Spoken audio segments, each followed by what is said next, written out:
So we're going to go ahead and get started here and with our opening statements. And Ms. Janet, you are first. Good afternoon or good evening. My name is Janet Hernandez. I am a lifelong resident of Indiantown. I recently got my master's degree in public administration. I also was a inaugural council member, and I do have experience on village council. On top of that, one of the reasons why I'm running is because this is my community. This is the community I live, I work, and I want other people to grow up in this community. I have 2 nieces, and the decisions that are being made are going to impact everyone for generations. And so I think this is an important time for this village. So thank you.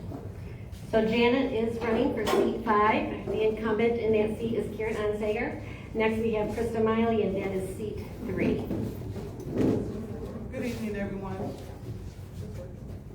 I heard you, but it might just be you. Good evening, everyone. My name is Krista Miley, and I'm a proud wife, mother, 4th generation resident of the village of Indiantown.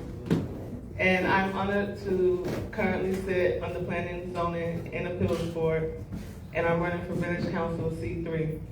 I'm running because I believe that residents deserve leadership or a government that is transparent, leadership that listens, and government that is growing responsibly. Right now, our community is at a crossroads, and I believe that the decisions that are being made today will shape our community for generations to come. I believe that at this point, we need representatives and leaders who are willing to stand up, speak out, and be the voice for the people. What sets me apart is simple. I believe that we should have leadership who listens, that every resident's voice is important. And together, I just believe that if we work together, we'll make a better Indiantown. Thank you, Krista. And of course, her incumbent is Carmine DiPaolo. Next, we're going to have Anna Frias, and that is seat number 4. Okay, We're getting our mics worked out. so my name is Ana Farias. I am running for seat 4. I am a real estate broker as well as a mortgage broker. I have worked pretty much half of my career here in town. And the reason mainly why I'm running, I want to make sure that the services that are well needed come to town. Infrastructure is definitely a concern that I have seen it with my own eyes where it has failed in other areas. And I believe that we have the solution, but yet we need to move forward to making sure that those solutions actually make it happen. Additionally to that, our youth has been found in a disadvantage. And I want to be able to see that there is alternative opportunities for them, not just education, but also athletic. So thank you, seat 4, Ana Farias. I'm going to have to work on that last name, Arias. Forgive me, it's just not going to come out right, but I'll try. All right, Anthony Dowling, also seat 4. Good evening, everyone. My name is Anthony D. Dowling, and I'm running for seat 4. I am 4th generation Indiantown. I was born and raised here, and at the age of 13, this community came together to send me to private school, which was New Mexico Military Institute. And after I got my high school and associate's degree there, I got my bachelor's degree from Florida A&M University in Tallahassee, Florida. And then I commissioned as an Army officer in the United States Army Reserves. In 2015, after serving almost 8 years, I was medically discharged, and it brought me back to Indiantown. I am so happy to say that I was a proud partner in the incorporation. I know there has been talks about whether or not the incorporation was a good thing or bad, but let me tell you, it is, because Martin County was taking all of our money. But we finally realized that there was a plan. and it was a plan that did not include us. And so I'm running so that we can have people on the council who is going to fight for the residents, not for the special interests. Thank you. Thank you, Anthony. So I'm going to start out with Krista, and we're going to start with you with the first question. Do you support a full review of the LDRs and the PUDs? Why or why not? You have 2 minutes. So yes, I would say that I support a full review of the LDRs and PUDs. And the reason why is because I believe that the language is not as strong as it should be. Recently, on the Planning and Zoning and Appeals Board, we had a matter that came before us with the FP&L PUD, and in that meeting, I raised concerns in regards to the water studies, different studies, water studies, environmental studies, impact studies.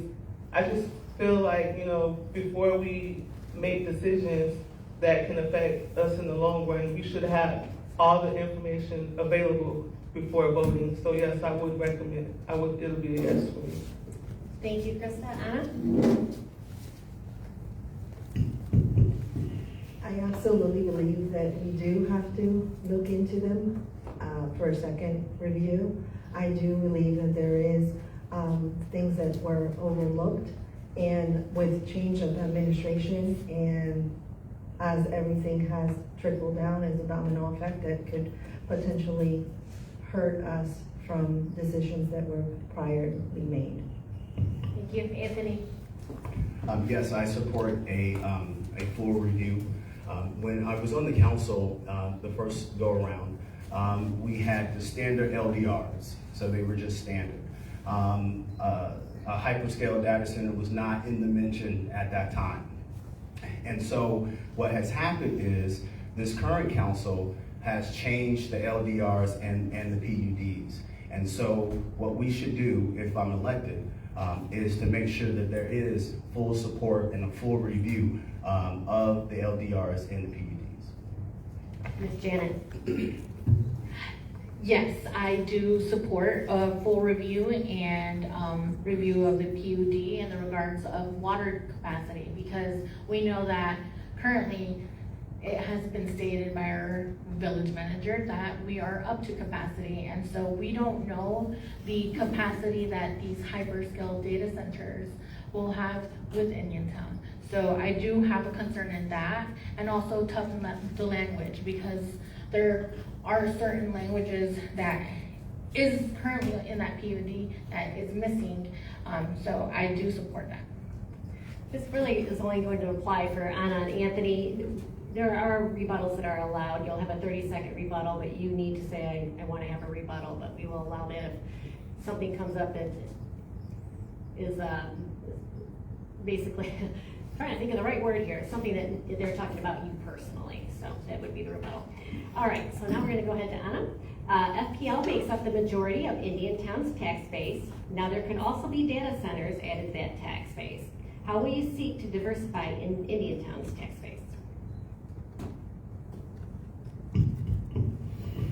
Okay, so we're only focusing on FPL, but the whole town is not fully owned by that space. So to diversify, we can't just narrow down and look at the one applicant. At the same time, each applicant needs to have the same process, and with safeguards in place and LDRs that will protect our character, I believe that there would be a way of diversifying instead of just only going with one tax revenue idea. Anthony? So yes, we definitely need to diversify. And I think we can do it in a couple ways. One is tourism. We currently are having events around the community. We need to have more. So we would love for you to come to Indiantown, love for you to spend your money, and we would love for you to go home. We need more restaurants. I would love to not have to drive to West Palm or Okeechobee or Stewart to sit down at a restaurant. So more restaurants, things of that nature. I mentioned some time ago about a transportation hub. where we are close to the train tracks, we're close to the port in West Palm, and so, you know, a transportation hub could be an idea that would grow with the community. And then the last one, I think, which is desperately needed, is an urgent care. And so these are some ways where we can diversify our tax base. Thank you for that. Janet? Yes, so if anyone doesn't know, FPNL is our biggest tax base, and this is one of the reasons why we need to just diversify, so we're not dependent of FPNL. So for me, it would be trying to bring other industry into Indiantown. We do have a big industrial zone in Indiantown, and there's a lot of spaces that are still for sale. And so we need to find businesses or factories or manufacturers that want to come to Indiantown and attract them. We did have like a retail study that we did when we were on council, and that was trying to attract. One of the good things that we did while I was on council was we had a partnership with the Business Development Board of Martin County, and they helped us a lot in regards to that. So I do think we need to diversify our taxes, and that's the way. Very good. Krista? Thank you. So as we know, FPNL is one of our biggest stakeholders when it comes to our tax base. Anthony actually spoke on one that I would say would be the need of an urgent care. Also, I would say that we could advocate and support for other businesses to come in that could be beneficial to our community, while, you know, that could service our community and be more beneficial. Thank you very much. All right, so last question on the end here. Mr. Dowling, how would you diversify input into boards and committees so that the usual names are not running across influential, looks like, I'm not sure what that word is, influential something, village business? Areas, thank you. So I'll read it one more time. How would you diversify input into boards and committees so that the usual names are not running across influential areas of the village business? Yes, so I think one of the ways that we can do that is get our residents involved. One of the issues that we did have when we first started off, we were trying desperately to get our residents involved. And I understand it was scary, it was new, there were so many things happening at the same time. But that's what we definitely need to do. I was talking to a resident actually that wants to get involved, but we have a rule in place that says you have to be a resident for at least 1 year in order to serve on the boards. Whereas we can see there are residents that are coming that want to participate, that want to be a part of this process. And so I would say maybe look at that rule would be one, but definitely get the residents involved so that we can walk along this path together. Very good. Ms. Hernandez? Yes, so getting them involved into the village, the different boards, would be communication. Bringing those workshops, community workshops. We did have a newsletter that we would inform our residents in regards to what was happening. We did have like a village report that had exactly what was happening on these boards, in the planning and zoning. So I do think that bringing back a lot of the informational and also trying to get our residents involved by appointing them to boards. So I know if I get elected, if anyone's willing to sit on a board, see me after this. Ms. Smiley? I'm sorry, can you repeat the question? Absolutely. How would you diversify input into boards and committees so that the usual names are not running across influential areas of village business? So how I would diversify is being more open with people in our community. Personally, I'm a more reserved type of person, but since I've been running for the village council, I've been putting myself out there more to the people, because in order for me to be a public servant and serve the people, I have to be open to them and communicating, even if I may not know them. So for me, it would be being more open and transparent to the people, having conversations, seeing if they would be willing to serve, or if they would be able to recommend others who would be willing to serve on these boards. Ms. Farias. Okay, to the point, basically, in order to attract anybody to serve on any board or committee, they have to have the same heart of giving. It's not just to fully look for a flesh that we sit on the seat and occupy the space. We want someone that actually is going to engage and bring forward whatever it is that they're being asked to handle. If it's the sports committee, we need athletes or people in the community that want to actually see something evolve. If it's planning and zoning, we need people that actually have the time and the knowledge to be able to actually be able to serve in that seat. It's very hard. There's not enough training. There's not enough information out there to be able to say, what do you supposed to do when you're on those committees? And there are volunteers that at the end of the day, when they put their time and they serve, and then they say, well, it's been 18 months and we haven't been able to roll one single thing. So it is important that people know what they're signing up for, and in addition to that, how they're gonna actually contribute to the dreams that they're fighting for. Very good. If you guys think of more questions, the red basket's still up here. Just bring your note cards right up. I've got quite a few, so we've got quite a few questions to go through, but just wanted to remind everybody we welcome more. All right, Ms. Hernandez, school children do sport surveys. Adults are making provision policies for sports. How will you ensure children's voices are louder than what adults think they want or what kids want?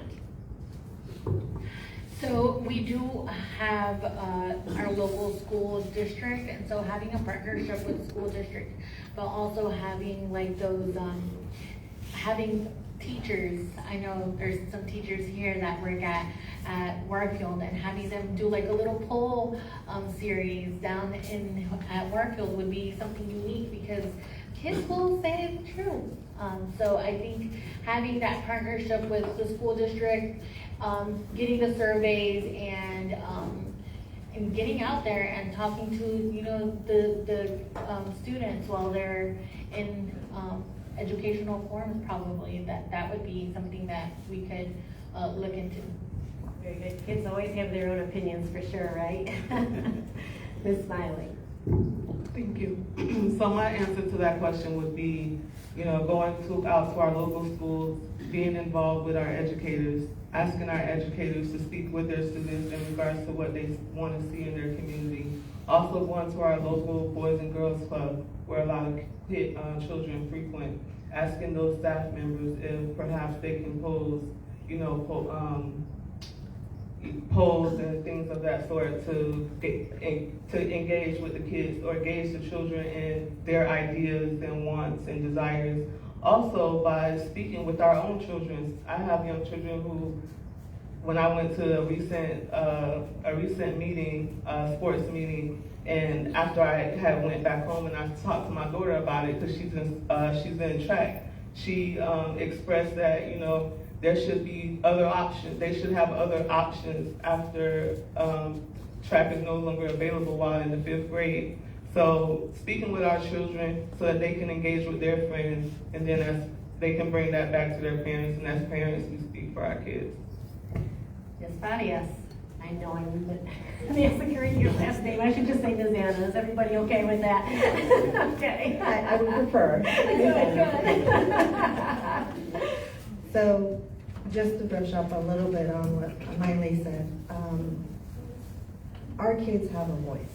Unfortunately, they don't have a voting on what they can and cannot do. To bring alternative opportunities for them, we have very little and limited for a reason. And I think that it should be looked at of what we can offer. For example, there are kids on some of these surveys that they wanted to participate bike riding. Well, we don't have a place, a safe place where they can bike. And to go to school, for example, some of them live a little too far, but not enough for them to be picked up by a bus. And they have to ride their bikes. And we need to focus on how we can get these kids out to be able to have fun and build relationships so that that builds confidence for them to be able to even try out in other athletic organizations. But the main thing is starting to get them engaged in doing any activity that would benefit health-wise.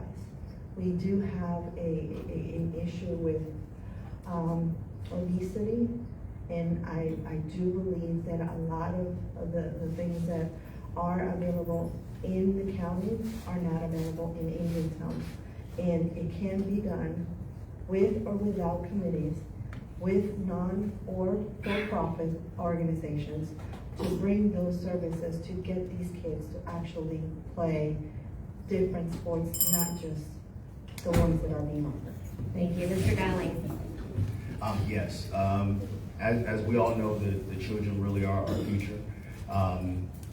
And one of the things we did on the last council is we were deciding the logo for the village of Indiantown.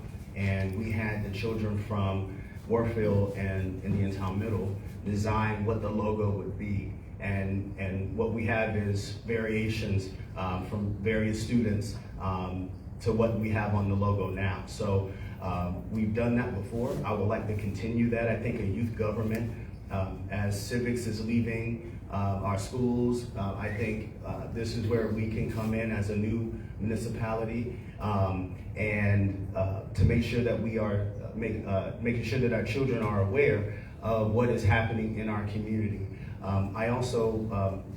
We also had the opportunity to sit, Miley mentioned about the Boys and Girls Club.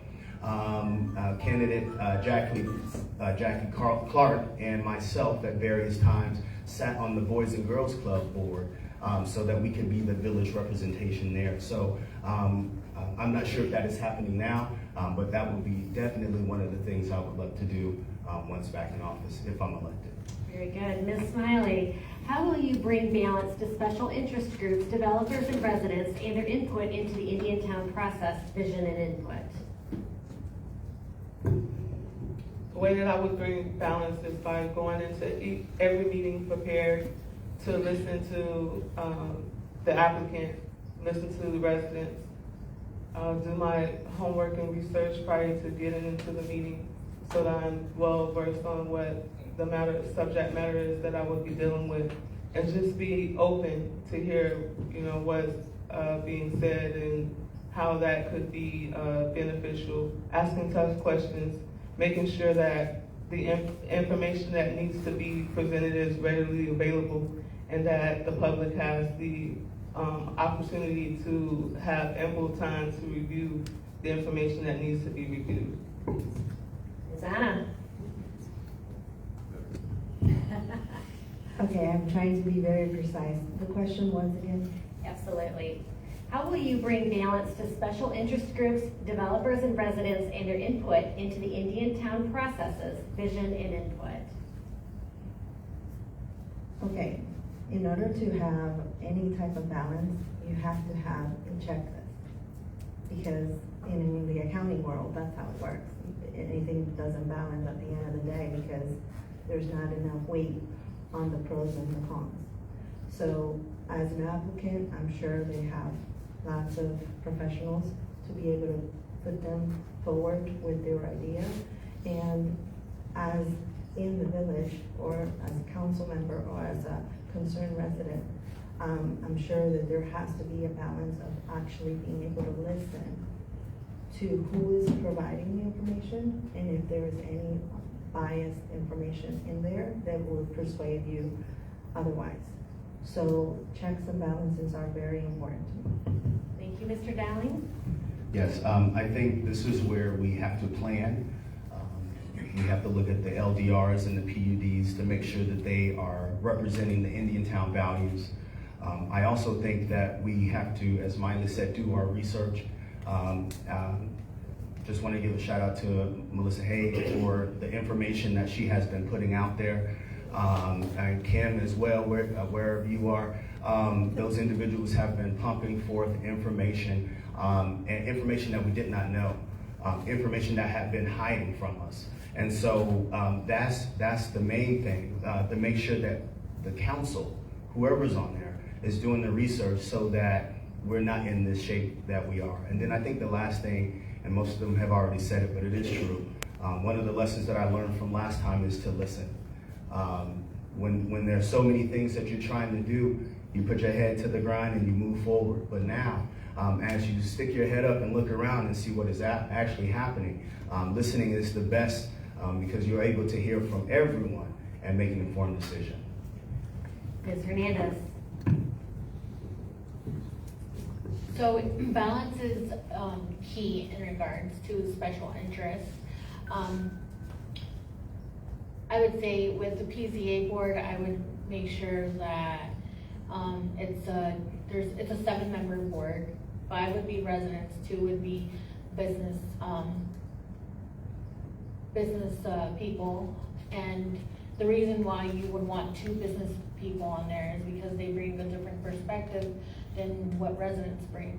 So that gives you a perspective that you need to have while you're doing development applications.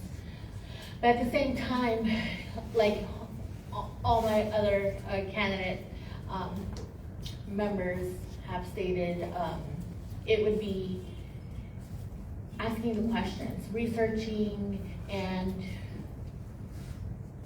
having that stern, like, look, this is my community,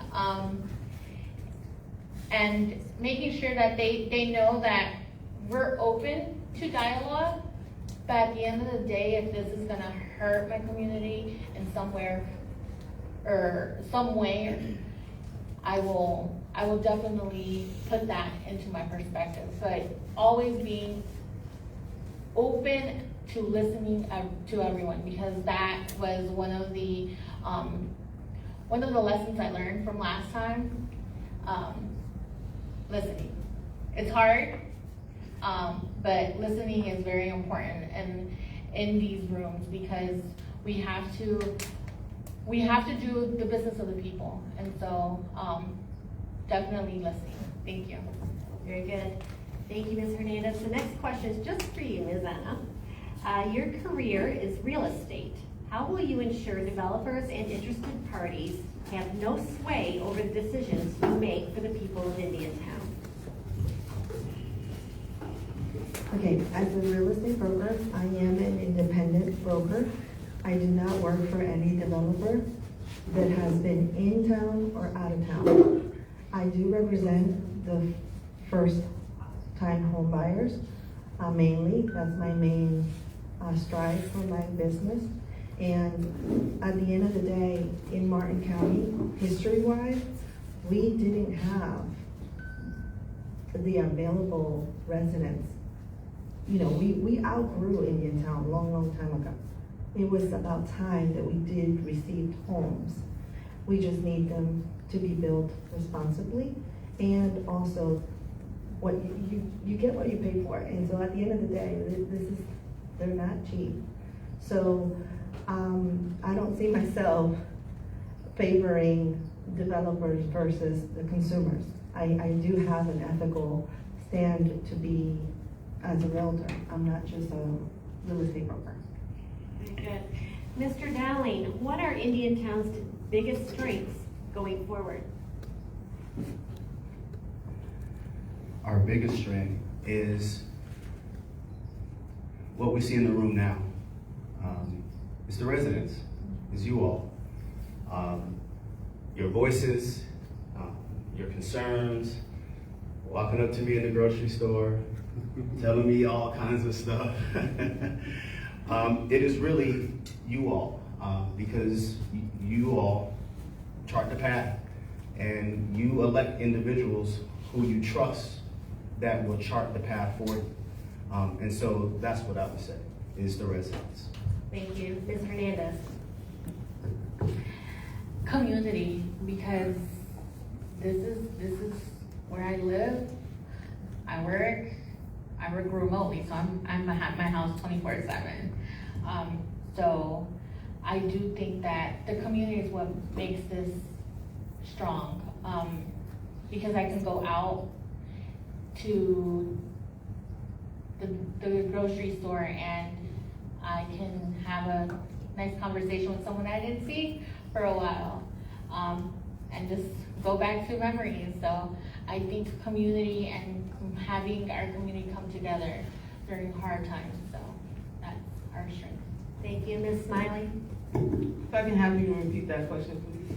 What are Indiantown's biggest strengths going forward? Strengths? I would have to piggyback off of the two people prior to me. I would say would be our community. And the reason why is because people are finally, the data center has really woken up people in the data center, in our community. People are realizing that their voice matters, their votes matters, and they're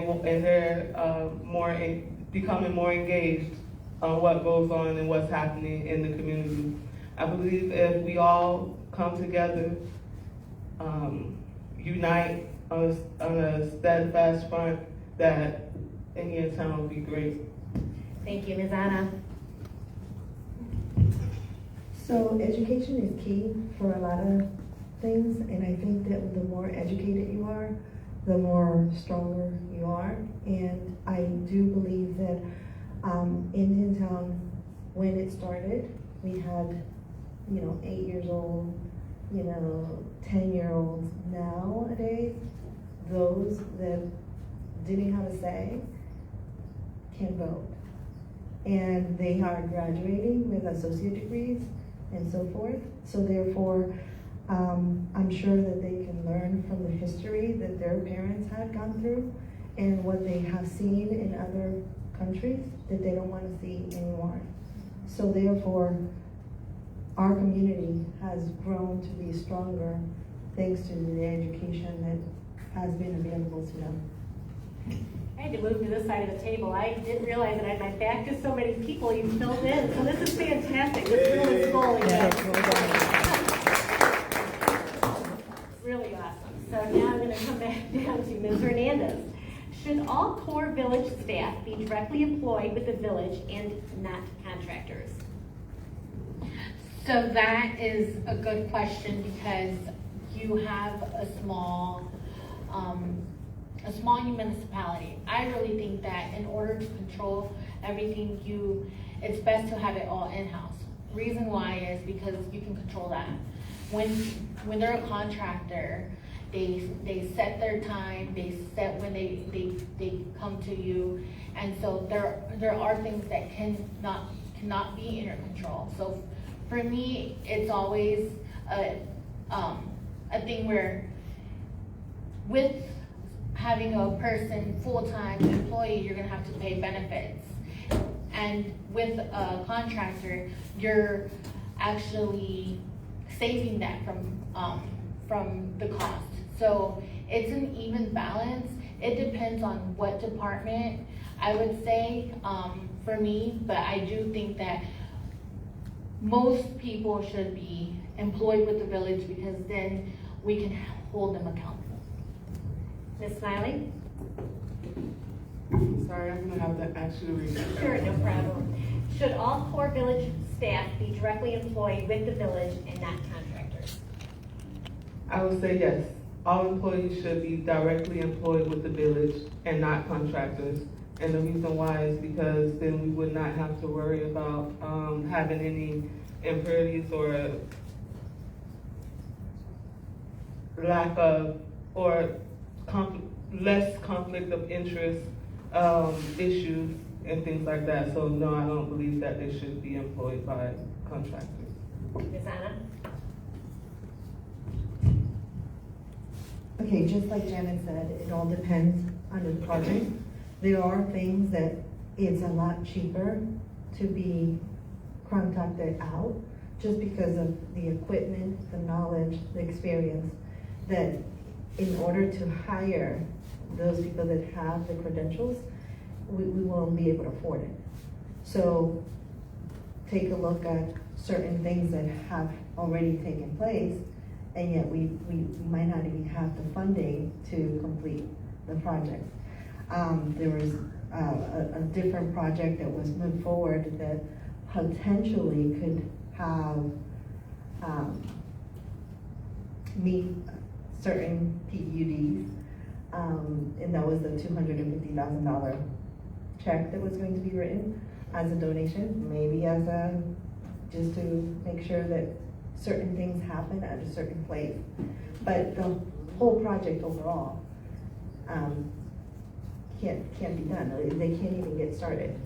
So it is important that we do contract out, but at the same time, it is also important that there are certain things that need to be in-house, like our finance department that handles all the billing for the only business we have, which is revenue for the water company. That, I believe that those are positions that should not be contracted out. Thank you, Mr. Dowling. Contracted versus employed. A little history.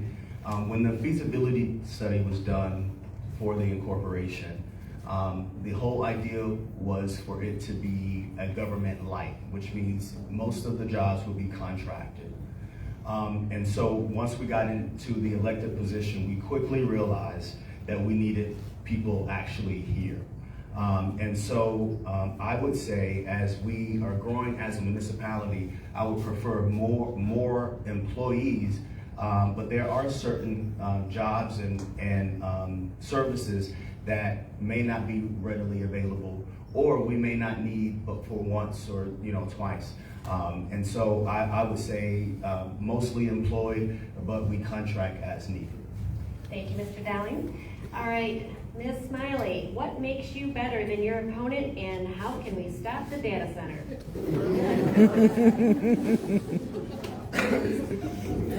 Thank you for that question. That's a hot topic. So what makes me better than my opponent? First off, is that I listen. I listen to the people. I care about your input. And I believe that as a public servant, that's our duty, is to listen to our constituents. What was the second part of that question? How do you stop the data center? I would say when it comes to stopping the data center, I will advocate strongly in regards for a moratorium, so that we can put a pause on that, so that we can do everything that we need to do, so that we can know what we need to know, so that we can have the impact studies, the environmental studies, all of the studies that one should have before making a major decision, like having a data center in our backyard. Ms. Anna.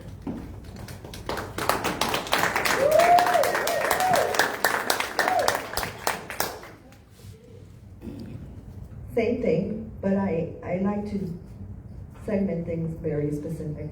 It's not just data centers. It's hyper-scale data centers. In addition to that, we do have to be careful with the property rights of people, but at the same time, we also have to be careful with the people that are already here. And these are people that are new coming in to do exactly what they have been told no all around. County said no, Port St. Lucie said no, Okeechobee said no. Why Indiantown is saying yes? Why didn't they go straight to Martin County before they came to us? That's important to me, because there is information that is biased and is not there, and we have learned it. Thanks for some of the residents that are in this room that have put it forward so that we actually know what we're dealing with. And so there has been, per se, certain things that might have to be reconsidered and undo. And what makes you better than your opponents? Well, Let that go. all of this, we have been spoken in English. I am bilingual, and there are a lot of residents that will not come forward because our setting, they only speak Spanish, And they are wanting to stay informed, but they're middle class. They're hardworking people that don't have the time or the schedule to be here. So I make myself available, and that's what makes me very different. Thank you. Mr. Dowling? So my opponent, Angelina, is, she sits on the council and she doesn't say anything. And in a moment that we find ourselves in, we need somebody to open their mouth and say something, to do the research. I'm surprised that nobody knew that this was happening, and you guys are the leaders of this community. How do you not know? And so that would make me different from her. And of course, I've already made it very, very clear I'm a no for a data center, no data centers at all. And I made a statement and I said no data centers ever. And a wise man gave me a call and he said never say never, because you never know what's going to happen. And so I'll retract that, thanks Doug. But I will say is I haven't heard one resident that wants this data center. And so I have to go with what they say. And if they say no, it's a no for me as well. Thank you. Ms. Hernandez? Can you repeat the question? Of course. What makes you better than your opponent, and how can we stop the data centers? What makes me better than my opponent is I know that she voted for that PUD, and that was the moment for them to stop it, to put that administrative pause, and they didn't. So for me, data centers, hyperscale data centers, I recently went to a conference that is held every year for National Association of Latino Elected Officials. I formerly was part of that organization, but this year I went because I wanted to actually navigate and see what was going on within the nation in regards of data centers. And let me tell you, a lot of people are fighting data centers, hyperscale data centers. I met a woman from Las Cruces, New Mexico, where she said that they didn't have a say because their governor put it there. And so with us here in Indiantown having a say, we can still fight for this. And so that's what sets me apart, because we're gonna listen, I'm gonna listen, and I'm gonna make sure that we put that information out. Because one thing is that when I was in office, there was no surprising of like agendas being put last minute. We need to have our agendas not touched and be public by Friday night, so that people, the everyday person, can look through those agendas, because there's hundreds of pages. And if you're like a working class like me, I work nonstop. When I tell you I run 2 nonprofits, I work 2 jobs, and I'm running a campaign, but I still have time to actually review. So I think having that. Thank you, Ms. Hernandez. All right, Ms. Anna, what are your thoughts on gentrification? Can you elaborate gentrification? Can't hear you, I'm sorry. Can you elaborate gentrification? So gentrification is when the people that live here are outpriced to live here anymore. Just from things that happen in the community, new businesses that come in, what have you. Okay, I think that that's happening nationwide. It's not an Indiantown issue. Everybody's being pushed to the west and west and west. Next thing you see, you're in the middle of the ocean. So what are my thoughts? What are their solutions? What is the question again? Well, the question was simply that. What are your thoughts on gentrification? It's a problem. It's a problem that not just the council needs to address, not just the developers, but the community itself. We need jobs that can make, so that people can afford to live somewhere, not just Indiantown itself. So yes, we want to keep our residents, and we're not pushing them away. But the jobs need to be here. The jobs were here at one point.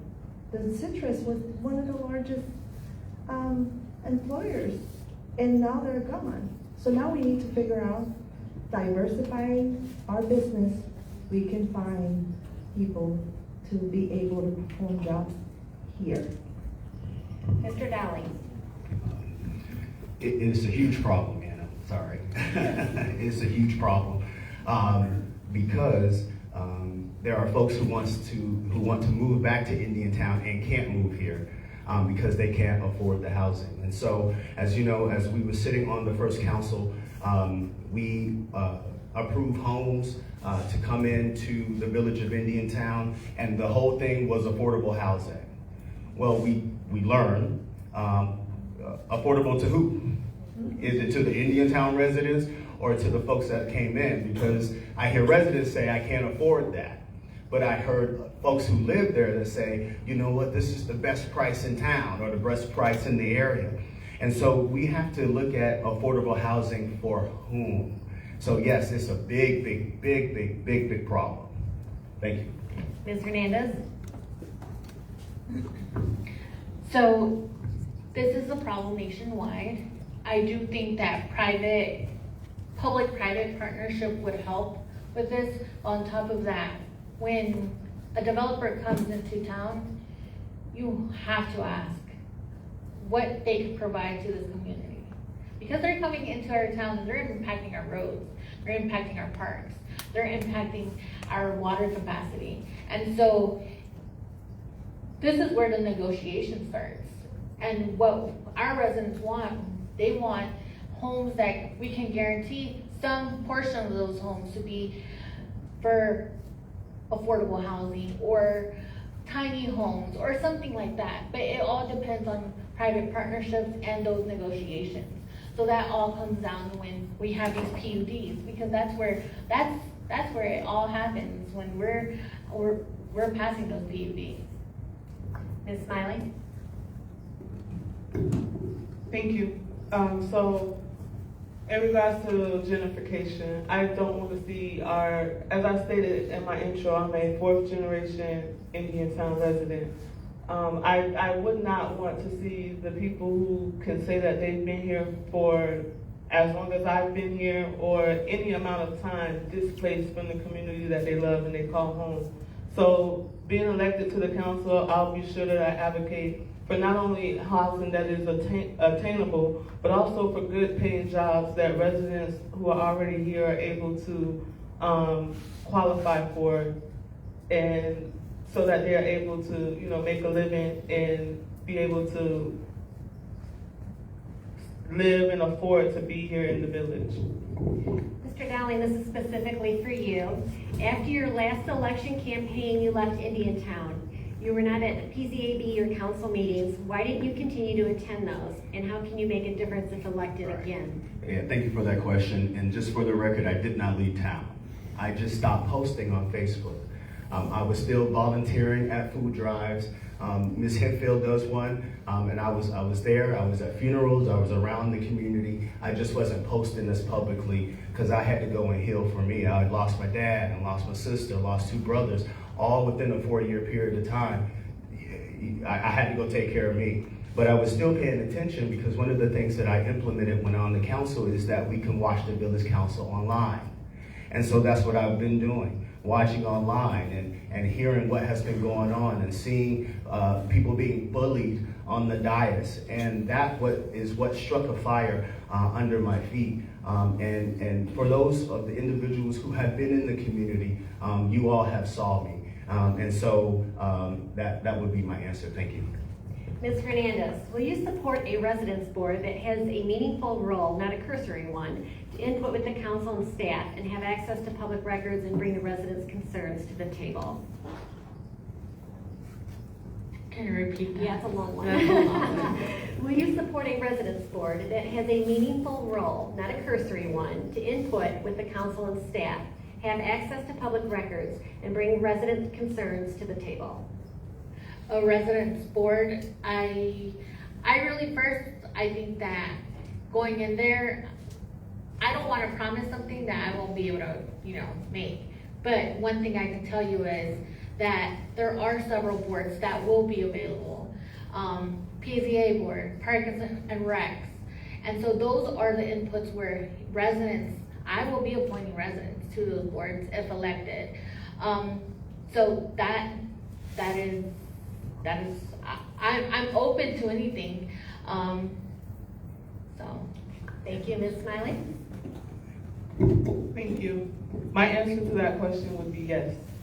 And the reason why is because from just campaigning and speaking with people and talking and listening to their concerns, one of the biggest concerns is transparency.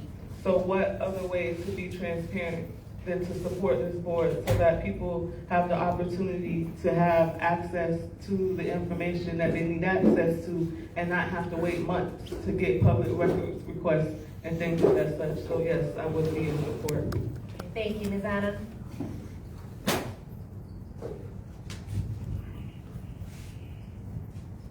Can you repeat the question? Yes. Will you support a residence board that has a meaningful role, not a cursory one, to input with the council and staff, have access to public records, and bring resident concerns to the table? So just yes to answer, but to elaborate, the public record should be at anybody's fingertips. I mean, the first council that was in place actually paid for the technology for that to happen. Whether it's not being uploaded, whether it's not working, is another different story. In addition to that, the input from the residents, yes, it's more organized, so that moving forward, if we are seeing something that is happening and it can't wait until it gets to the agenda, that it can be put in the agenda somehow. Not just the selected groups that are already organized within the PSZ board and the sports committee are the only two that I know of that are speaking to the council, but the council, when they actually have to input on the reports, there's none. So in order for any committee to work, we need to allow it to work in the same process, in the meaningful.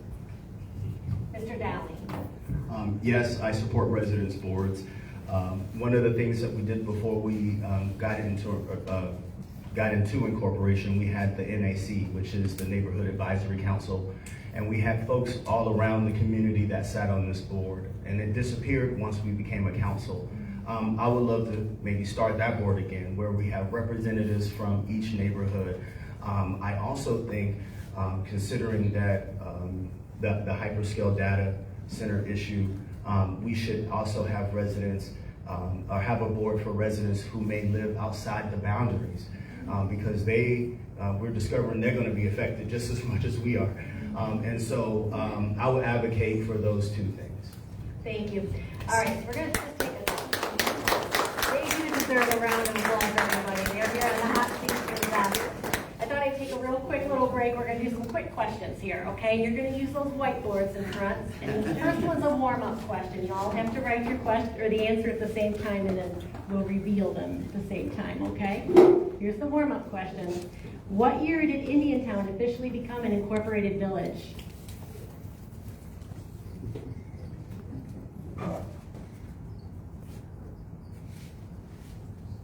Yep, turn around, yep. And the smiley. All right, I knew you guys would get that one. All right, next one. What famous, yep, we got to erase. What famous railroad helped establish modern-day Indiantown?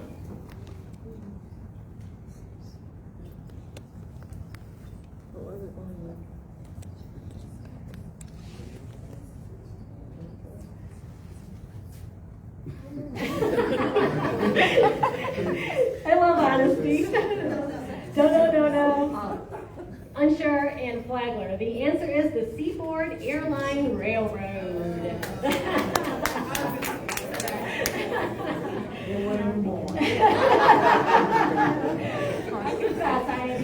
Google on this. So, who first settled the area that later became Indiantown, establishing a trading post on higher ground near Lake Okeechobee for hunting and fishing? He's got this.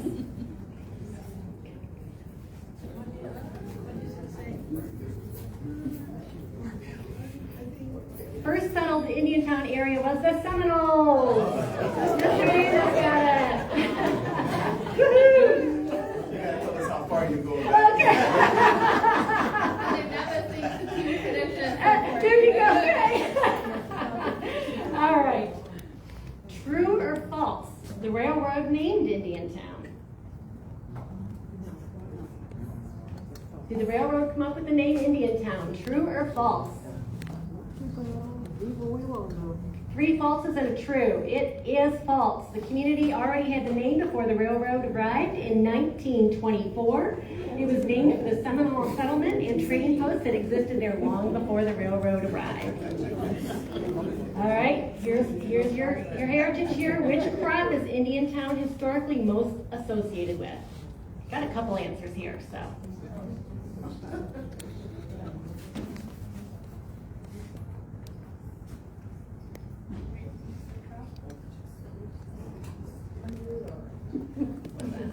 There we go, yep, citrus. Citrus and ranching, you guys all got that. I was like, she worked at that juice plant.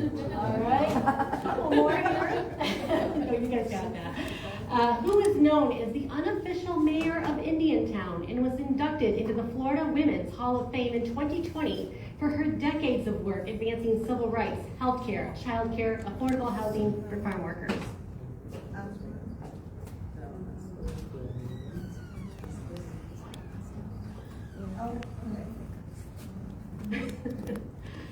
That's correct, Miss Thelma Waters, absolutely. And this one's a little tougher, I thought. Who was attributed as being born near Indiantown, and later became the first and only woman elected chairwoman of the Seminole Tribe of Florida?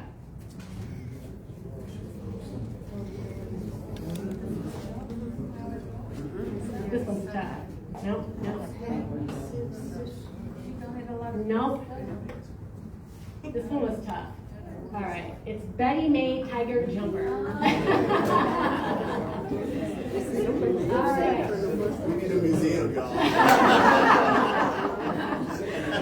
All right, so now we're going to have, you can just answer. You're done with your whiteboards. All right, so I'm going to start back with you, Ms. Hernandez. You know you're in Indiantown when? Give me 10 to 15 seconds on your answers. You know you're in Indiantown when? When you see all the trucks, tractor trailers pass by. All right. At 50 miles an hour entering town. Miss Smiley. You know you're in Indiantown when you're on 609 and you see the sugar cane fields. Ms. Anna. These are fun. She's like, really, that's a matter of opinion. Well, just like my parents say, you know you're in Indiantown when you're coming back from having dinner. Okay. Mr. Dowling. I have two. One is when we cross the bridge. I love to see the lights and, when I'm coming from West Palm. And then the second one, Kim alluded to this earlier, when you smell the cows. All right, Ms. Smiley, I want to know this one. Now the secret's going to be out, everybody. The best kept secret in Indiantown is? Ron's fried chicken.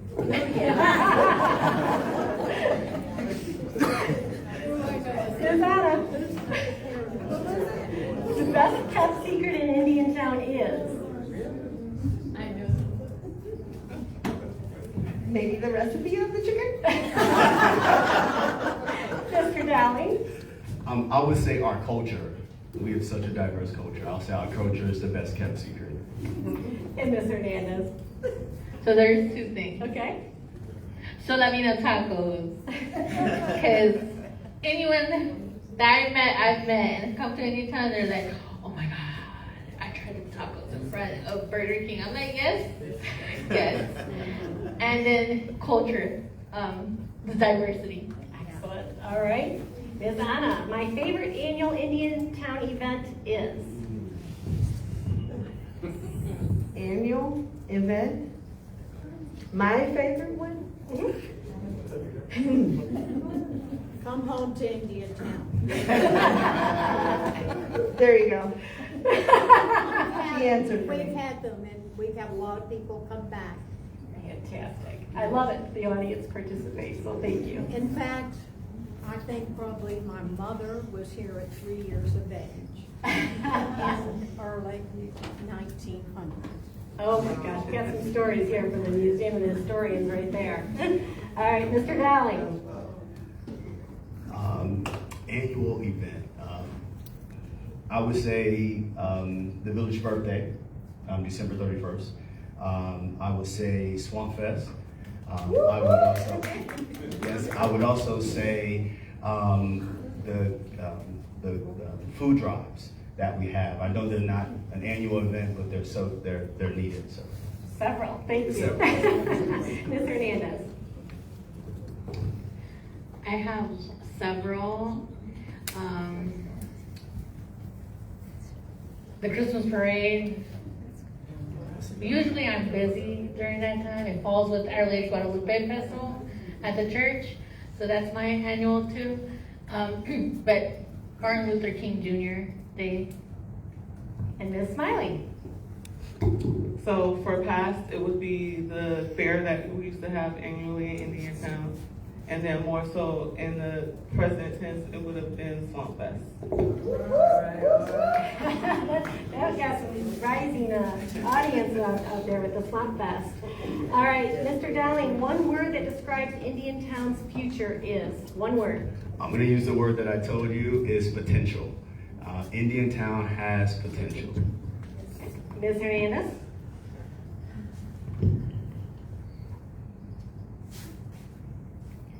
It's exciting to see all the involvement. So exciting. Exciting. Ms. Smiley?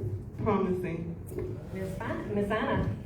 Opportunity. All right, and then Ms. Hernandez, back down to you. A successful village council is? Not kicking anyone out of the meeting. All right.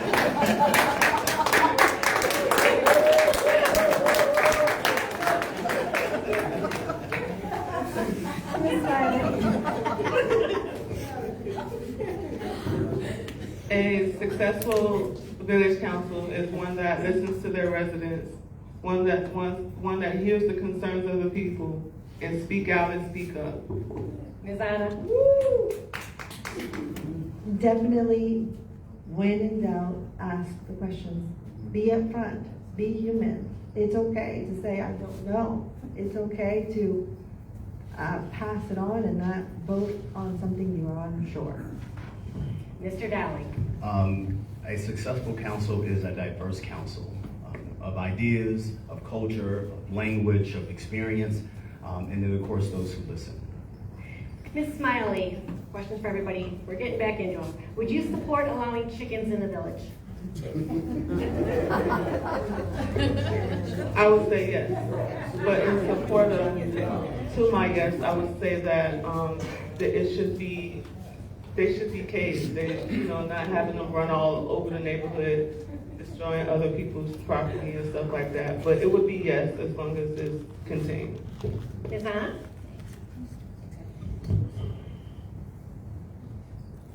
I'm sorry, but there is a place for everything. And when code enforcements are in place, we sort of have to follow them. I do like my chickens, but they should be free range in a residential area. You just don't have the space for that. I would say yes, because they've been in here before we were a village. And maybe we can get them fenced or figure out what solution, because I don't see as many as I used to see. But if it is a problem, then we definitely need to address it. Ms. Hernandez? Ooh, this is a tough question.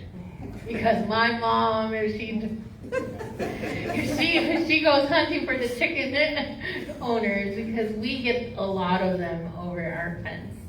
So, if they're contained, yes. If they're not contained, I would be a no vote, just because we have to be respectful of everyone's yard, and I can't be waking up. I recently had ducks living next to me, and I tell you,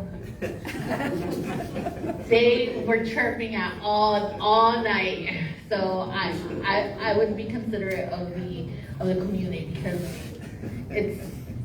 we want to sleep. Okay. Ms. Anna, how do you decide when new development is beneficial to residents versus when it is too much strain on the infrastructure? Well, definitely, when the application moves forward is because the infrastructure can sustain any of what they're applying for. So, do you need a yes or a no on this? No. question? Mr. Dowling? Yes, we need to do studies, and I know everybody hates to talk about studies and the cost, but we need to do water studies and what's the impact on our infrastructure, and so that we can make the best decision. I also would say that we need to consider, is this going to be a burden on the residents? Like I fear that this $8 million will be eventually. And so we definitely have to make sure that it benefits the residents and that our infrastructure can handle it. Ms. Hernandez? May you restate that? Absolutely. How do you decide when new development is beneficial to residents versus when it puts too much strain on the infrastructure? Well, when new development comes, we have to make sure that our infrastructure can take that big impact. Because like I said, our roads, our parks, everything, our water gets impacted.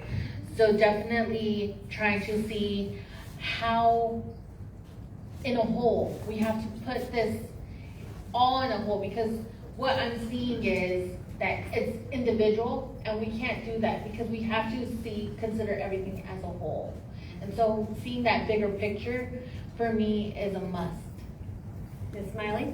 If I can have you to repeat that one more time. Sure. How do you decide when new development is beneficial to residents versus when it puts too much strain on the infrastructure?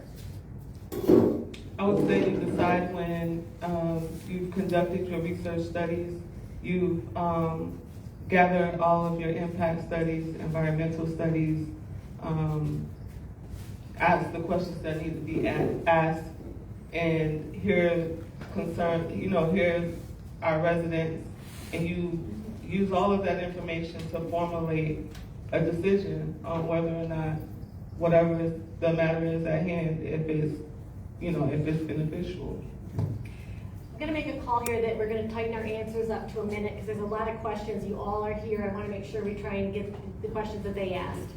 So next question for Mr. Dowling, or starting with Mr. Dowling.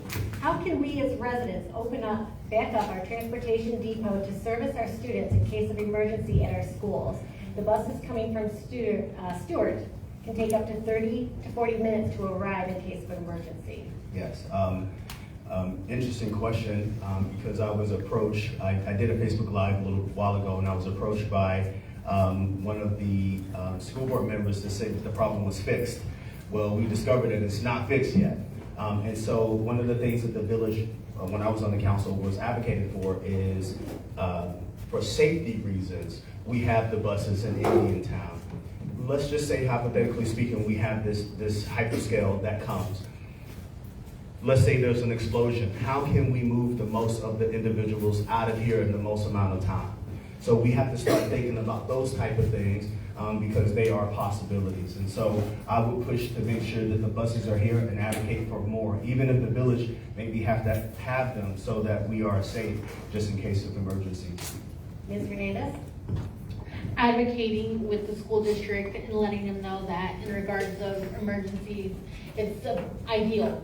So I would definitely advocate, send a letter, and make sure that I speak to all board members. Ms. Smiley? Piggybacking off of everyone else, I guess I would say being a vocal advocate present at school board meetings, and working with the school board officials to bring those buses back to Indiantown. Ms. Anna? So it is a problem, not just an emergency. To get our kids in and out to go to school, especially high school, it's a problem. We don't have the adequate seating chart in those buses. They hold 53 kids in their little bodies, but they don't hold 50 teenagers, football players in those buses. So it is something that needs to be looked into, and there are physically right now currently on a budget cut. So, Ms. Hernandez, what do you see as the biggest challenges for Indiantown? The biggest challenges is taking care of our infrastructure because it's falling apart. Roads are seemingly potholes everywhere. Taking care of our water because that's very important. So we have to be very careful what we do and how we do it, and we have to advocate. So one of the things that I was very proud of, that I did 6 years of advocacy with the village when I was previously on council. And so getting those funds are important to take care of these dire needs that we have. Ms. Smiley? I would say it would be our LDRs and our PUDs, and how vague they are. And I would say that developers know that, and they're exploiting the vague language in these LPDs to be able to take advantage and, you know, build in our community. So I would say that would be my answer. Ms. Anna? I hear a famous saying that says, don't put the cart before the horse. So in order to address any of the biggest issues we have to first see if we have the funding and stop wishful thinking. We have to think around, outside the box, and not just focus on the one avenue that many may feel right now, currently in council, that could make us move forward. And at the same time, there is opportunity. Thank you. Mr. Dowling? Yeah, two challenges. I think one is our infrastructure. We have a $10 million project that needs to be implemented for uptown drainage. When I was on the previous council, I was able to secure, with the help of the council as well, $2.3 million to fix all the drainage and roads in Burger Park, but we still have work to do. This council has not had any infrastructure projects until just now, and that's on, I believe, Seminole. And so that's number one. Number two is the LDRs. I think, as Miley said, the LDRs and the PUDs, making sure that the residents are on these boards, making sure that they have a voice. All right, so now we're going to go to Ms. Smiley. What specific measures will you take to ensure that infrastructure, water quality, and emergency services can support future growth without diminishing residents' quality of life? I would say that the specifics would be requiring that all necessary information is readily available before making decisions. So making sure that going back to making sure that the impact studies, cumulative impact studies as well, environmental studies, traffic, fire and rescue, all of those studies are conducted and regularly available before making decisions. Thank you. Ms. Anna? Go ahead and repeat the question. What specific measures will you take to ensure that infrastructure, water quality, and emergency services can support future growth without diminishing residents' quality of life? So the measures is, I believe that our staff doesn't need to be micromanaged, but we do need accountability. If a project moves forward, we need to make sure that environmentals are being met, and at the same time, it's not affecting our quality of life. A lot of residents have said, I'm not anti-growth, but I don't want this to be Port St. Lucie. So therefore, we need to make sure that we are listening and we are making sure that nothing has been overlooked. Mr. Dowling, Do you mind repeating the question? what specific measures will you take to ensure that infrastructure, water quality, and emergency services can support future growth without diminishing residents' quality of life? Yes, I think the first thing we have to do, we could do as a council, is look at the budget. So every year we have a budget to see how much money we're gonna spend on certain things. We'll have to look at that. I think it's also, we have to consider that if this home exemption bill passed, that $17 million of emergency services will leave from Martin County. And I'm pretty sure that some of those cuts will take place right here in Indiantown. So we need to start looking at what does that look like, and how can we as individuals or as a council make sure that we have our response times, make sure that services are not diminished, and that our infrastructure is secure. Ms. Hernandez.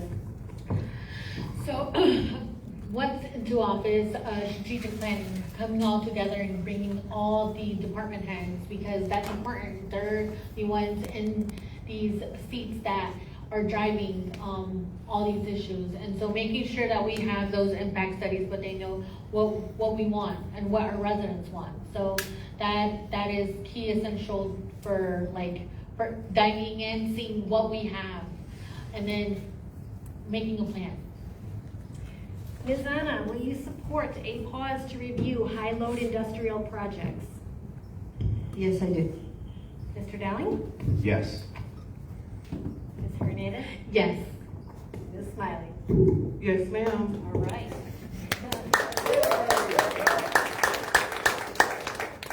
Mr. Dowling, will you support a publicly available independent cumulative impact analysis of all proposed data center and large-scale industrial developments? Short answer, yes. Okay. Ms. Hernandez? Yes. This is easy. Ms. Smiley? Yes, I would. Ms. Anna? Yes. Okay. Ms. Hernandez, how will you distinguish between water capacity that has actually been permitted, constructed, and made operational, and capacity that is currently only predicted? That is a good question. I would have to, once I get into office, it's getting that one-on-one meeting, but definitely seeing what other municipalities, because, we don't have to reinvent the wheel. There's other municipalities that have something where they actually do, they actually do this. So probably networking and seeing who has something that we need to determine that. Ms. Smiley? So I would ask for clear documentation showing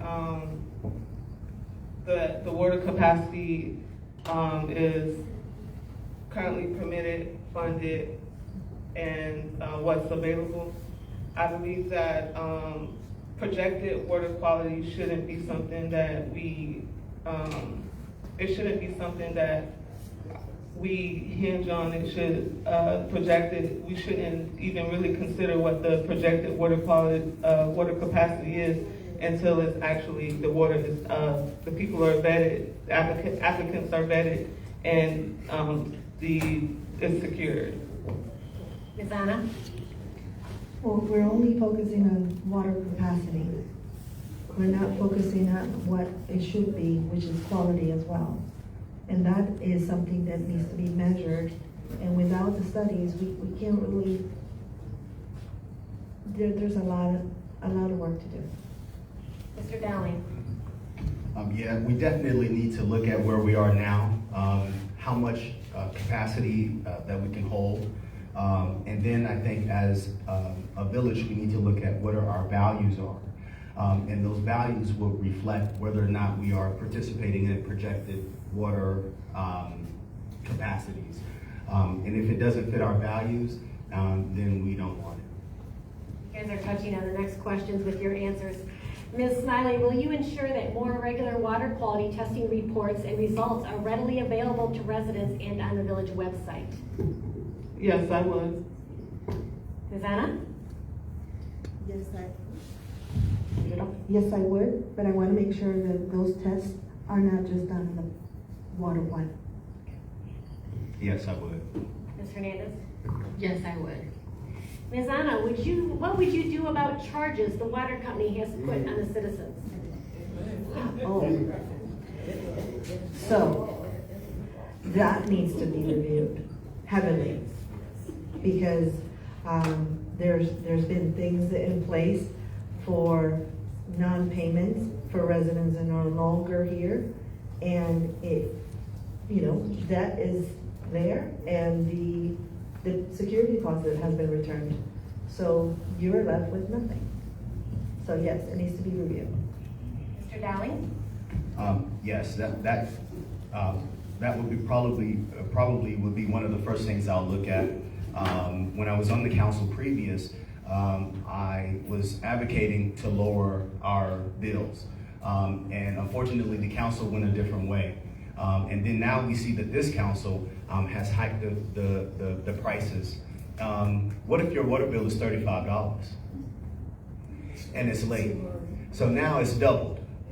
And God knows if it gets cut off, that's $60. If you can't pay the $35, how are you going to be able to pay the extra $95? It makes no sense. So I think we need to revisit that policy ASAP, and because our residents are hurting. Thank you. Yes, revisiting I know we had a plan, and before I left office, I was advocating for not for them to go that much into the increase. So I definitely think that we do need to review what has happened, and these $35 for late payment fee is too much. Ms. Smiley? Thank you. So while out speaking with the people, this was a big concern. And as I told them first day in office, I will be calling for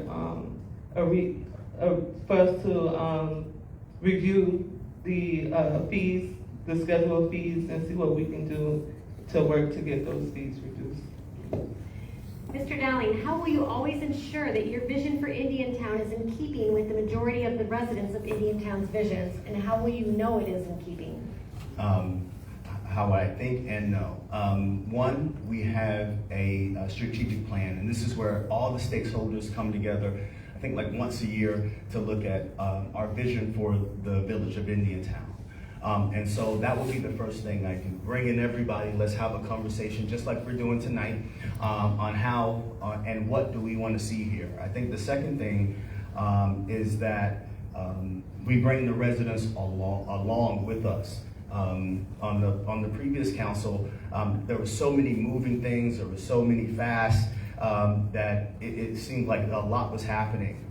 This time around, I want to hold the residents' hands as we walk through these processes together, because I was learning at the first time, and I'm sure a lot of residents as well was learning at the first time. And so we can do it together. And I think that's how we're able to not only make sure that we are keeping the vision, but taking the residents with us. Thank you. Ms. Hernandez? Can you repeat the question? Yes. How will you always ensure that your vision for Indiantown is in keeping with the majority of the residents of Indiantown's visions, and how will you know it is in keeping?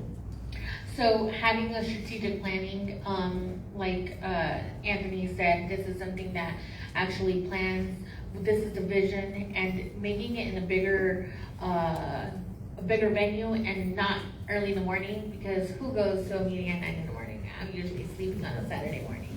So trying to put hours where people actually have time and come out to these events. So more community input, more communication. Like Anthony said, first time around, it was the first, and it hit us so fast that we were overwhelmed.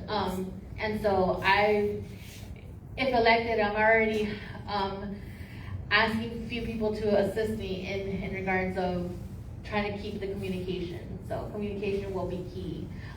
So you're not gonna see me one time around. It's gonna be, you're gonna be tired of Janet.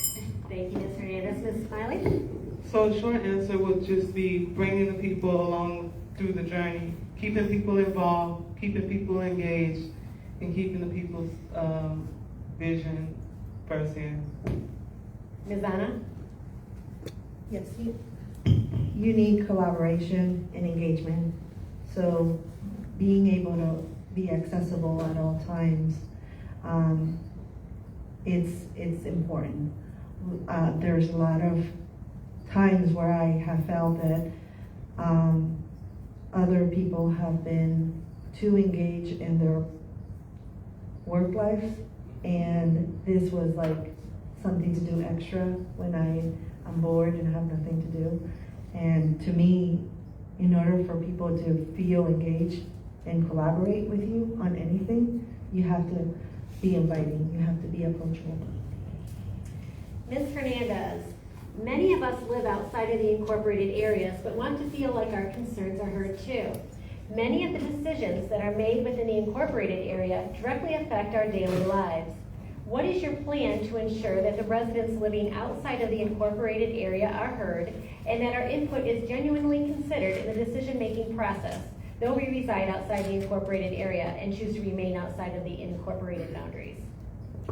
So I hear this question a lot in the community, and you're part of Indiantown. I don't care if you even live in the 34956 zip code.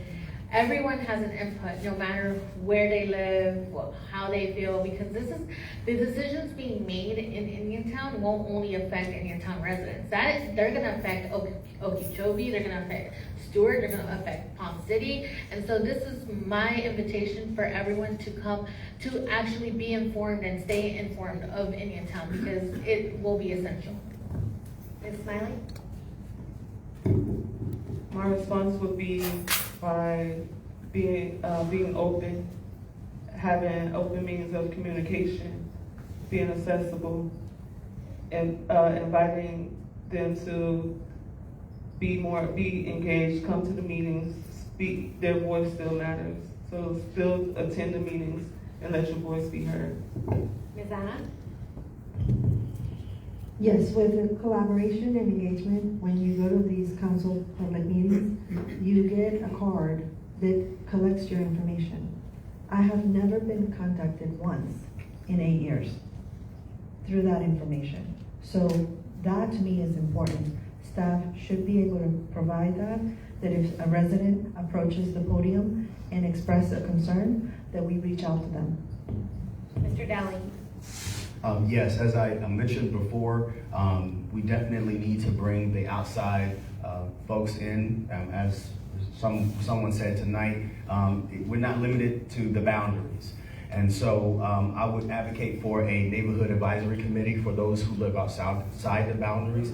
And also, we could look at annexation. What does that look like so that you are actually inside the boundaries? Now that's a different conversation. I see some of your heads, don't kill me. But I think we should definitely look at all possibilities of getting those individuals outside the boundaries involved in what is happening inside. Ms. Smiley, Indiantown needs more health-focused activities. Do you think that the council should focus more attention to grants to bring more pro-health initiatives, such as calisthenic parks, group classes, and dog parks? I would say yes. Ms. Anna? Absolutely, yes. Mr. Dowling? Yes. Ms. Hernandez? Yes, and partnerships will be important. I know, like Florida Department of Health, other organizations, nonprofits that do this, so.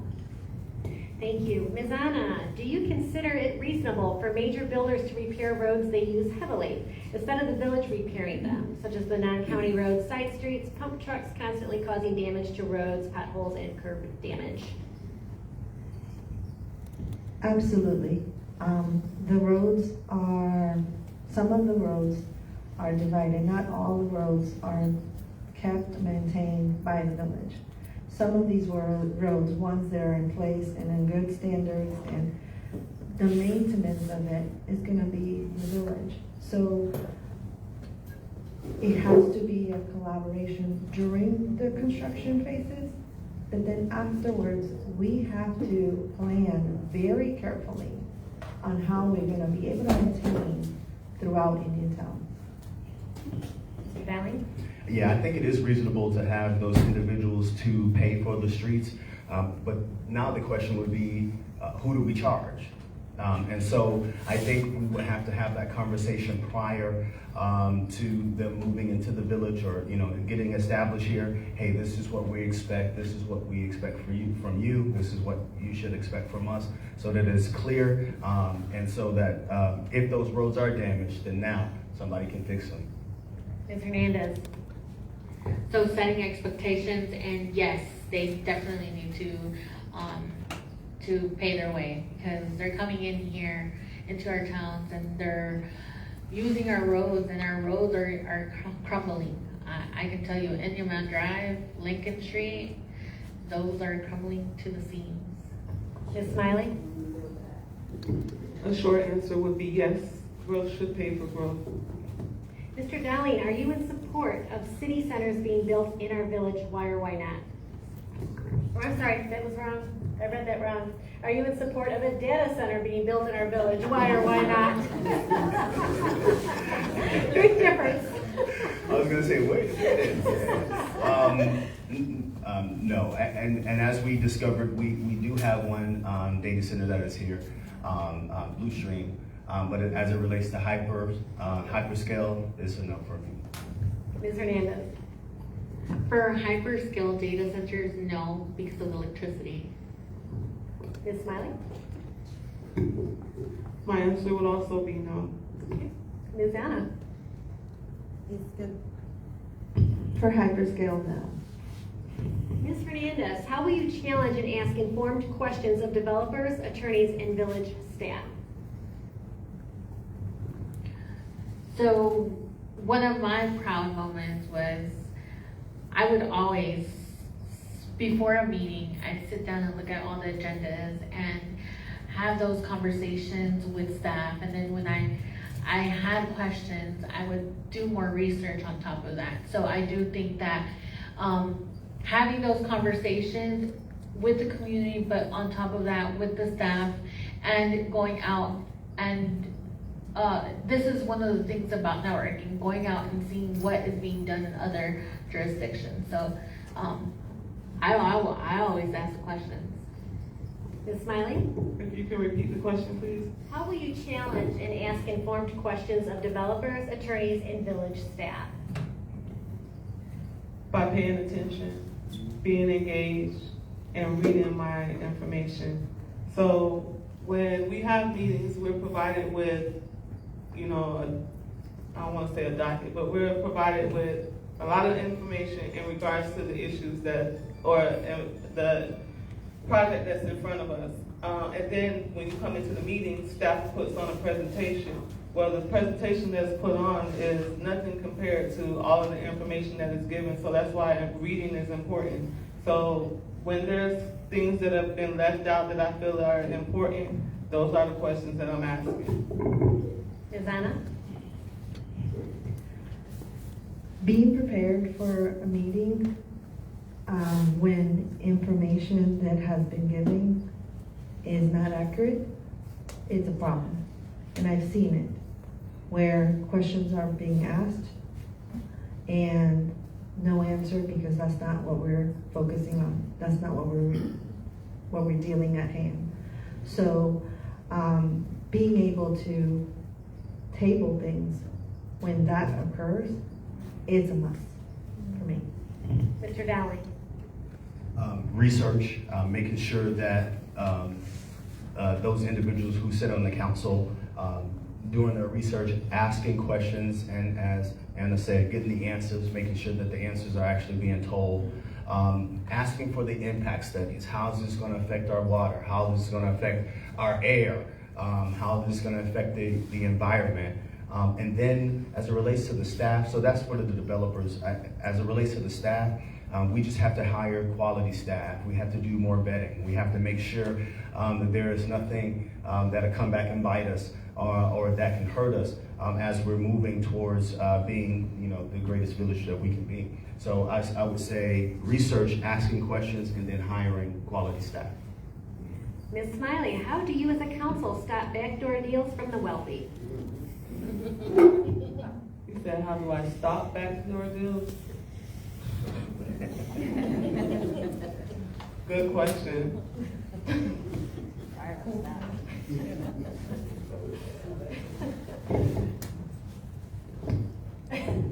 I don't have a response, I'm sorry.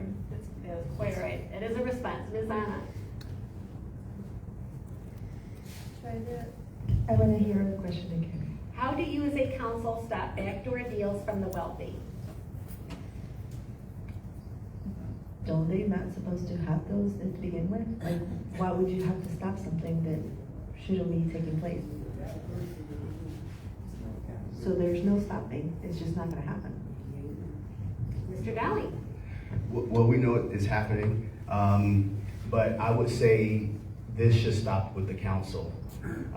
We are the leaders. We should be the ones that are responsible to the residents. And so if there's anything that is going on, we should be able to catch it. And if we're not, then we'll need to be in these seats. It is our job to protect the community. It's our job to make sure that we're making sure that the residents are walking along with us. And so I think that's the easy one. It's the council. It stops with the council. Ms. Hernandez?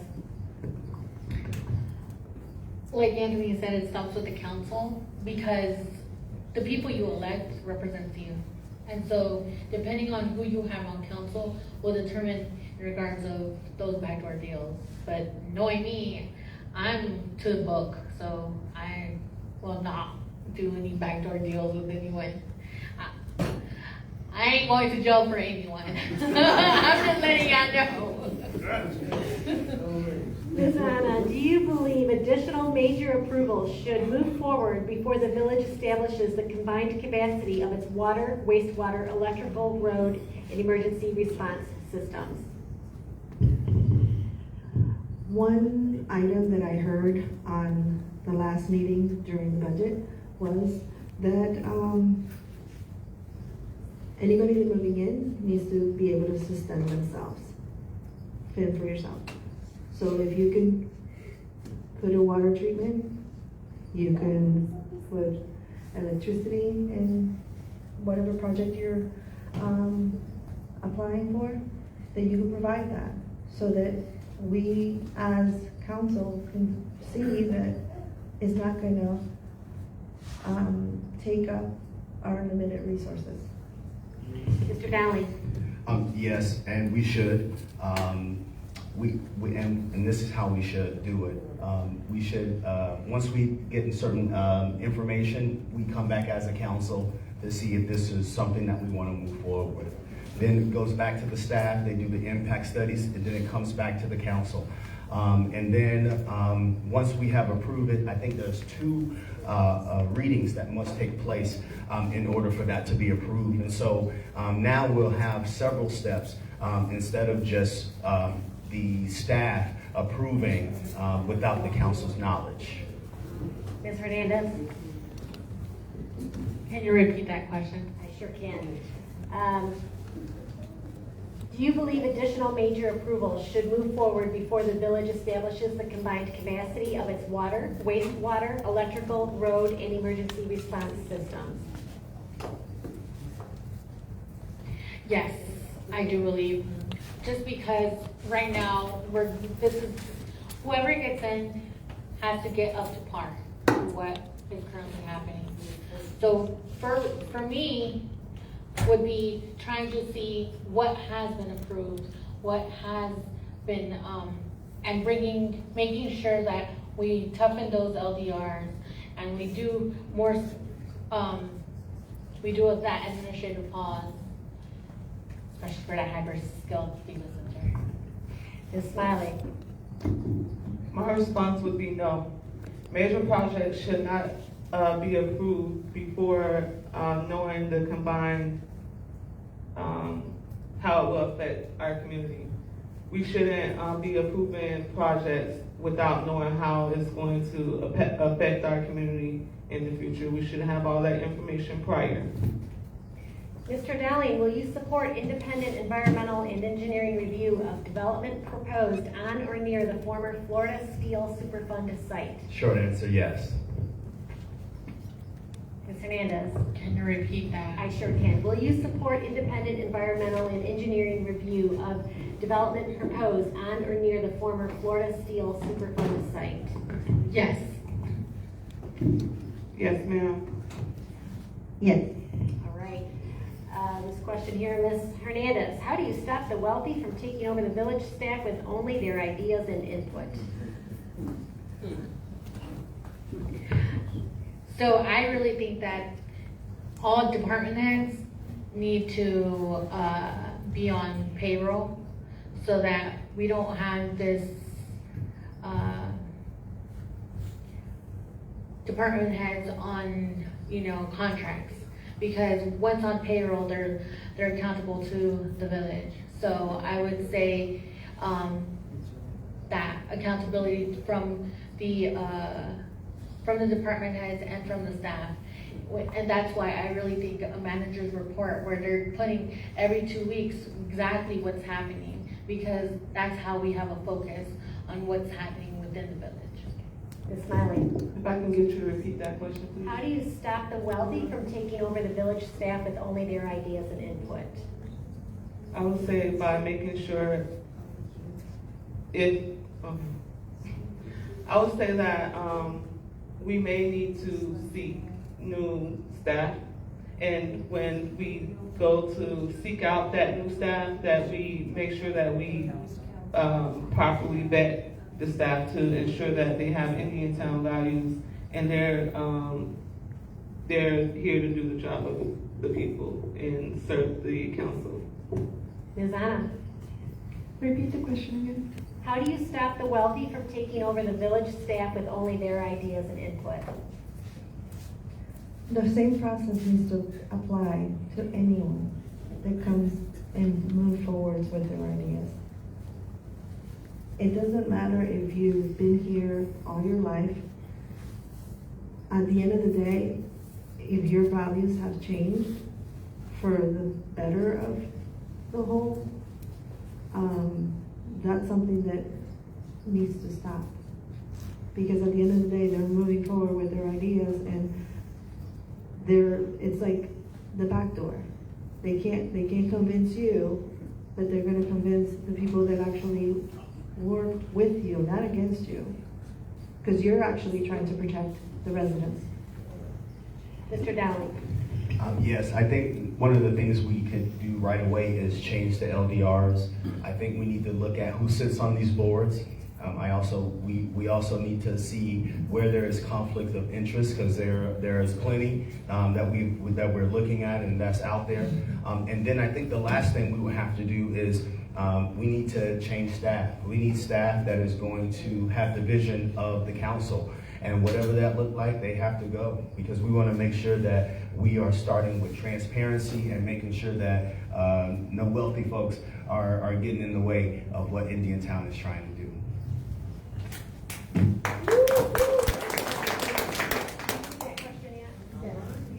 Remember who I started with there. So Ms. Smiley, we're getting down to it. All right, we have some good questions right They back keep there. coming. I know. Ms. Smiley, what will you do to ensure that projects are consistently identified by name, applicant, address, and parcel number across zoning, utility, infrastructure, and public planning records? You want me to read it again? No, it's No. okay. I would say by advocating for a system that collectively files and stores all of that information so that it is easy to access and readily available all on one platform, so that people don't have to go here, there, and everywhere to get that information. Ms. Anna? So the search engine on the public information is key, because that we could use the software that actually stores all this documentation, regardless of whether it is in different compartments, because depending on how it files. If it files by one project and it actually affects another, it should be combined. They should have some way of linking the information so that it's available. Mr. Dowling? Yes, so I think in the application process, we need to label them what they actually are. I think that's a great way to start, to say this is what it actually is, so there's no trying to sneak it past. I also think that, and we have this system at the village where the information will be uploaded and the public can automatically see it within the matter of moments. I think we need to get back to that system, and that way that the residents can see everything at the same time. Okay, Ms. Hernandez? So having an interactive system, like an interactive way where you have the projects, but also we have Tyler Technologies. I don't know why it hasn't been implemented, but it was to the point where you could actually go into an app, put your little public record or your request there and say, hey, I have a pothole on the street, come and address this, and that would have been sent to the certain department, but it hasn't been implemented. And so making sure that Tyler Technologies, we all get a training and make a community workshop where anyone that's interested in this can get trained while we're getting trained. Okay, we are down to our last 4 questions. Ms. Anna, should major future data center site plans return to the village council for public hearings even when administrative approval may be permitted under an already approved PUD framework? Yes, especially in regards to data centers, hyperscale, or just industrial itself. If a property was annexed in and the actual designation was changed, we should look at it. Mr. Dowling? Yes, the council is the final stop. Ms. Hernandez? Yes, the council is the final stop because they are picked by the people and they respond to the people, so yes. Ms. Smiley? I would say yes, all major decisions should be brought back to the council for a final decision. And I would also say that, just to speak on this FPNL, we go back to the FPNL PUD, one of the concerns that I had raised in regards to that PUD was the fact that it was classified as a minor project, which definitely nothing minor about it. And I believe that's why it was able to skip that, going to the council and go under administrative review. So that's something I would be looking to vet out and see what change we can do for that. Okay, for the next question, the mayor is voted on by the council themselves, so that changes every year depending on the council. But the question, Mr. Dowling, if elected, would you hire a new attorney? Yes. Ms. Hernandez? Yes. Ms. Smiley? Sorry, what was the question? If elected, would you hire a new attorney? Yes. Ms. Anna? I would like to give the opportunity for reapplying for a position, especially for those that feel that have been already embedded. Ms. Hernandez, will you require Indiantown's future development to be evaluated as one connected system, not merely as a series of isolated applications? Yes, we need to put the whole thing in perspective, because if we do small here, small there, then we don't see the whole picture. Ms. Smiley? I would say no, because it should be a cumulative review that we're having so that we're able to see what's going on with the total, with all the development that's going on and not isolated developments. Ms. Anna? Go ahead and repeat the question, please. Will you require Indiantown's future development to be evaluated as one connected system, not merely as a series of isolated applications? Connected system, for sure, yes. Mr. Dowling? A cumulative review, for sure.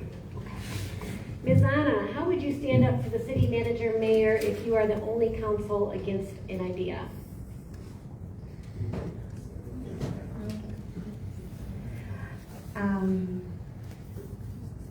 I don't get intimidated that easily.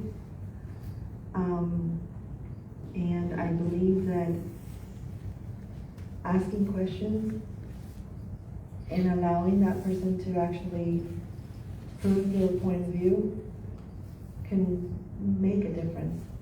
And you could win more battles with water than with vinegar. Gotcha. Mr. Dowling? Well, I'm familiar with this quite a bit from the last council.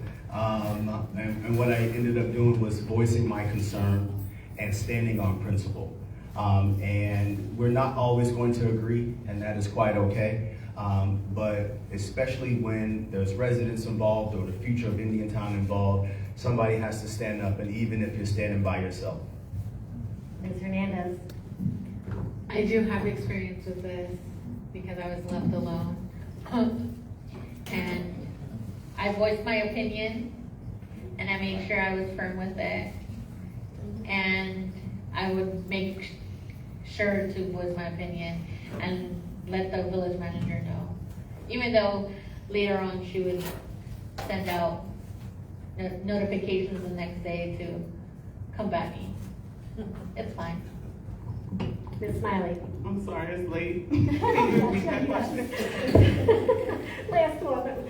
How would you stand up to the city manager or mayor if you are the only council member against the idea? If I stand in my ground, standing firm on what I believe, and if the people have already spoken and they've given, the direction that they want something to go in, and if that's my stance, then I'm gonna stand firm.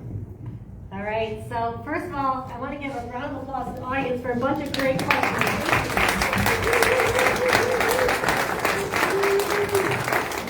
I know we're up against the time limit and we have our closing statements, 3 minutes each. We're going to start at the far end this time, so we're going to start with you, Mr. Dowling.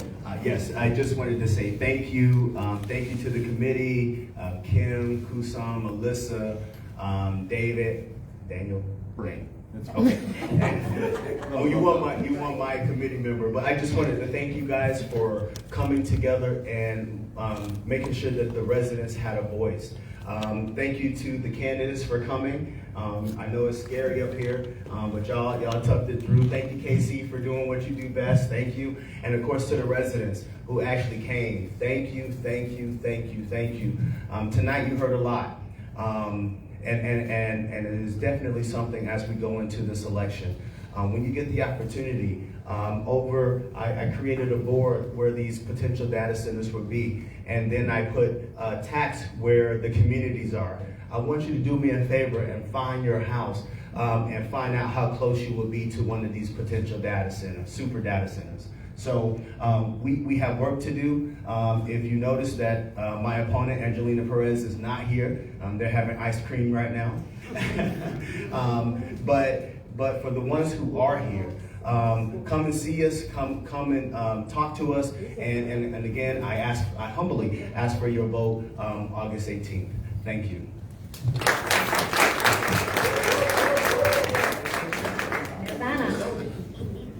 So tonight is definitely, it has taken a lot from every one of you guys to be here. I know it was raining. I know some of you came straight from work. I do appreciate the time and also the opportunity to answer many of your questions and concerns. I will always be available. I do listen and I do ask questions when I am unsure. And I stay humble and stay grounded because I don't forget how it is like to be not unheard. Like for 8 years, I have seen our growth, and there have been some good things, but there have definitely been some bad things that will affect all of us. Regardless if we are in seat or not, we live here, we work here, we sleep here, our kids grow here. I am a mother of 2 that had to leave to find higher education because it's not available. So we do need these services, and I will fight until we get what we need. Thank you.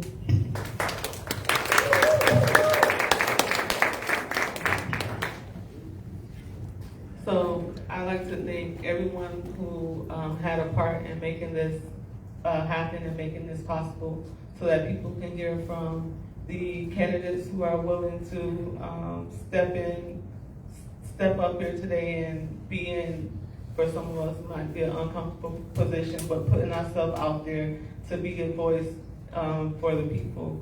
Thank you for the candidates for being in attendance today, and thank you for all the residents who were able to make it here, although you may have had busy schedules, because I know that this may have come at the last minute, but you were able to make it happen. And thank you for everyone who's watching online.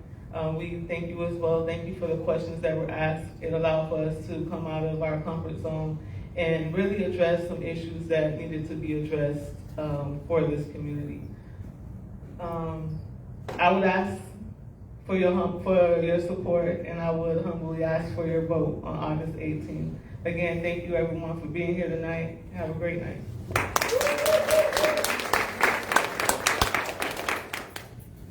I want to take this opportunity to thank everyone in this room, from candidates to Casey Ingram to the organizing committee, because this is the community.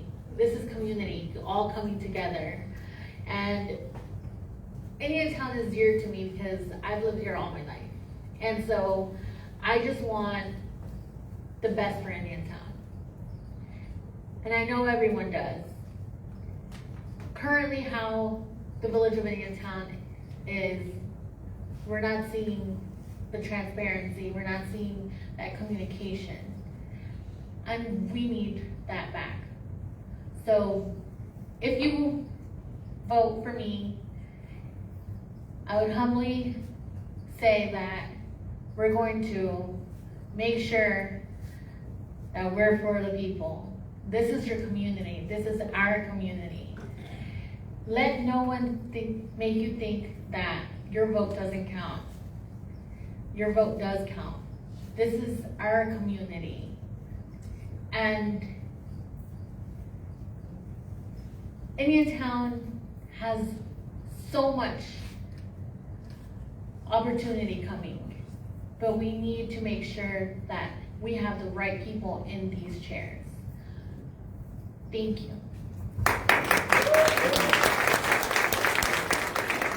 So for the live stream audience at home and for everybody here, remember this is live streamed on Melissa's page, Melissa Hague, Hague.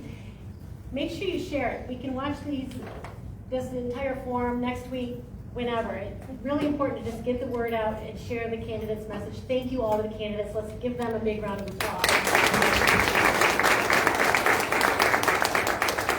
They, of course, are going to stay after until we get kicked out, which is not too long from now. But make sure you talk with them. And again, thanks everybody for coming. And major announcement. You have to vote August 18th. This is when these races will be decided. Unless somebody doesn't get 50%, then it'll be a runoff. But please get out and vote. August 18th. Early voting starts this Saturday, August 8th. Major important. Let everybody know. Thank you so much.